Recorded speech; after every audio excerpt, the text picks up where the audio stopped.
नमस्कार प्यारे विद्यार्थियों। आज हम कक्षा 5 के हिंदी के अध्याय 12 के प्रश्नों के उत्तर के बारे में बात करेंगे। अध्याय 12 का नाम है नन्हा ध्रुव तारा। अध्याय 12 का नाम क्या है? नन्हा ध्रुव तारा। अब हम इस अध्याय 12 के प्रश्नों के उत्तर के बारे में जानेंगे। सबसे पहला प्रश्न है, आओ बात करें के अंदर कि आपको ये कविता कैसी लगी। तो ये आपको कविता कैसी लगी उसके अनुसार आप लिख सकते हो या लिखें कि बहुत अच्छी लगी। दूसरा प्रश्न है कि सपनों का कंदील किसे कहा गया है? तो कामयाबी को कहा गया। किसको कहा गया? कामयाब। तो आप उत्तर ऐसे लिखेंगे कि सपनों का कंदील कामयाबी को कहा गया है। इस प्रकार से उत्तर लिखें। हमने सबसे शॉर्ट में और छोटे शब्दों के अंदर लिखा है ताकि आप आसानी से उत्तर लिख सकते हो। तीसरा है कि अगर आपको कोई बड़ा सपना देखना हो तो वह क्या होगा? तो आप स्वयं सपना देख सकते हो कि आप क्या बनना चाहते हैं या क्या बड़ा सपना होगा। चौथा प्रश्न है कि ऊंचा और खींच दे कोई सपनों का कंदील हमारा। इस पंक्ति का अर्थ क्या है? तो कोई हमारे कामयाबी के सपनों के कंदील को ऊंचाइयों पर पहुंचा दे, इस बारे में बात की गई है। अगला प्रश्न है कि अगर आपको धरती से एक वस्तु आकाश में भेजनी है तो वो क्या होगी और क्यों? आप स्वयं भी कर सकते हैं और एक जो वह कंदील होगी क्योंकि वह अपने प्रकाश से धरती के अंधकार को नष्ट कर देगी। तो इस प्रकार से लिख सकते हो। अगला प्रश्न है सोचो और लिखो का। पहला प्रश्न सही उत्तर चुनना है। तो इसमें है कि कविता में सपनों का कंदील किसे कहा गया है? तो सितारा को कहा गया। किसको? सितारा का। तो उत्तर सही होगा। फिर दूसरा है कि धरती पर फैला अंधियारा किसे दर्शाता है? तो ये कठिनाइयों को दर्शाता है। किसको? कठिनाइयों की, यानी उत्तर ब इसका सही होगा। दूसरा प्रश्न है मिलान से संबंधित है। कंदील को उजियारा फैलाता है। कंदील क्या करता है? उजियारा फैलाता है। फिर नन्हा ध्रुव तारा रास्ता दिखाता है। चंद तीलियां ये मिलकर अंधेरा दूर करती है।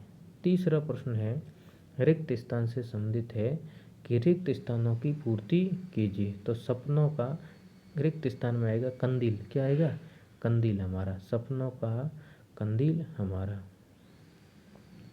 दूसरा ख है कि चंद तीलियां थोड़ा, रिक्त स्थान में आएगा कागज। क्या आएगा? कागज। एक दिया छोटी सी बाती।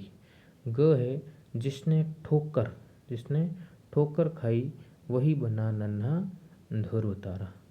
घ है कि धरती से अच्छा लगता है अंबर। रिक्त स्थान में क्या आएगा? अंबर में अपना उजियारा। धरती से अच्छा लगता है अंबर में अपना उजियारा। उसके बाद में रचनात्मक प्रश्नों में पहला प्रश्न है कि जिसने ठोकर खाई वही बना नन्हा ध्रुव तारा का अर्थ क्या है? कि जिसने जीवन में कठिनाइयों का सामना, ठोकर का मतलब कठिनाइयों का सामना किया है, उसी ने प्रकाश के महत्व को समझा है। इसका उत्तर ये होगा। दूसरा है कि हमें दूसरों की मदद करते हुए उनके जीवन में उजाला करना चाहिए। कविता में इसके लिए कौन सी पंक्ति का उपयोग हुआ, ये आप स्वयं लिख सकते हो। तीसरा है कि अपनी कल्पना से कविता के भाव जैसी 4 पंक्तियाँ लिखनी है। तो आप अपनी कल्पना से लिख सकते हो। चौथा प्रश्न है कि नीचे कविता की कुछ पंक्तियाँ दी गई है, अपने घर की भाषा में इनका अर्थ लिखिए। धरती से अच्छा लगता अंबर अपना उजियारा। इन छोटे छोटे सपने ही व्यक्ति को ऊंचाइयों तक पहुंचा सकता है, जो सामान्य व्यक्ति के लिए प्रेरणा स्रोत बनाते। ये इसका चौथे का उत्तर होगा। अगली पंक्ति है कि चंद तीलियां थोड़ा कागज एक दिया छोटी सी बातें। इसका जो अर्थ है वो ये होगा कि छोटे छोटे साधनों, माचिस की थोड़ी तीलियां, थोड़ा सा कागज और एक दीपक और बाती के माध्यम से ही सामान्य जन अपने अपने सपने के कंदील यानी लक्ष्य का निर्माण कर सकते हैं और उन्नति कर सकते हैं। अगला है कि कहना जिसने ठोकर खाई वही बना नन्हा ध्रुव तारा, यानी कि जिसने जीवन में कठिनाइयों का सामना किया है, जो अंधकार से गुजरे हैं, उन्हीं ने प्रकाश के महत्व को पहचाना है। जिन्होंने संघर्ष किया वही सफल हो पाए और समाज के लिए ध्रुव तारे की तरह प्रेरणा स्रोत बने हैं। अगला प्रश्न कल्पना और स्वांध है कि सोचो कि आप रात के समय में खुले आसमान में तारे देख रहे हैं और अचानक ध्रुव तारा आपसे बात करने लगे और वह आपसे क्या कहेंगे और आप उससे क्या पूछेंगे, इस बारे में एक छोटा सा सवाल लिख सकते हैं। उसके बाद में है कि कविता पढ़कर उसमें 5 प्रश्न क्या, क्यों, कैसे, कहाँ, कब अपने साथी से पूछिए और प्रश्नों का यहाँ लिखिए कि क्या से समझे कि धरती से क्या अच्छा लगता है। फिर है कि कंदील को सपनों का दीपक क्यों कहा जाता है, कंदील कैसे बनता है, ध्रुव तारा कहाँ दिखलाई देता है, व्यक्ति ध्रुव तारा के समान कब बनता है। इस प्रकार से लिख सकते हो। फिर भाषा की बातें व्याकरण के समझे कि संज्ञा और सर्वनाम पहचानना है। चंद तीलियां मिलकर अंधेरा दूर करती है, चंद तीलियां मिलकर अंधेरा दूर करती है। इसमें तीलियां और अंधेरा क्या है, संज्ञा शब्द है। तीलियां और अंधेरा संज्ञा शब्द है।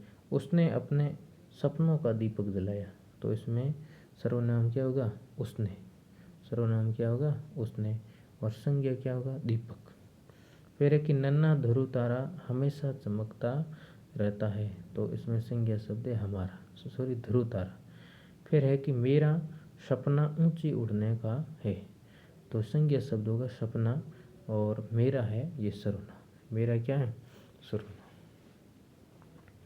इस प्रकार से हमने बात की। अगला प्रश्न है कि वचन बदल कर लिखिए। क्या करना, वचन बदल कर लिखने हैं। दीपक जल रहा है, ये एक वचन है। बहुवचन होगा कि दीपक जल रहे हैं। फिर है कि यह सितारा चमक रहा है, ये एक वचन है। ये सितारे चमक रहे, बहुवचन होगा। तीलियां टूट गई, ये बहुवचन है, इसका एक वचन बनाना है कि तीली टूट गई। फिर है कि लिंग बदल कर लिखना है। तो लड़का पढ़ रहा है, तो लड़का पुल्लिंग है, इसका लिंग बदलेंगे, स्त्रीलिंग करेंगे तो लड़की पढ़ रही है। गायिका गाना गाती है, गायिका गाना गाती है, ये स्त्रीलिंग है। अपन को पुल्लिंग बनाना है, गायक गाना गाता है, गायक गाना गाता है। बच्चा खेल रहा है, ये पुल्लिंग है, स्त्रीलिंग बनाना है कि बच्ची खेल रही है, बच्ची खेल रही है। और अगला है कि कविता के आधार पर मनपसंद चित्र, आप अपने मनपसंद चित्र यहाँ पर बना सकते हैं। व्याकरण की समझ विकसित करने हेतु आप शिक्षक विद्यार्थियों के साथ चर्चा करके अनुसार सहयोग भी कर सकते। तो इस प्रकार से हमने इस पाठ के बारे में चर्चा की। धन्यवाद।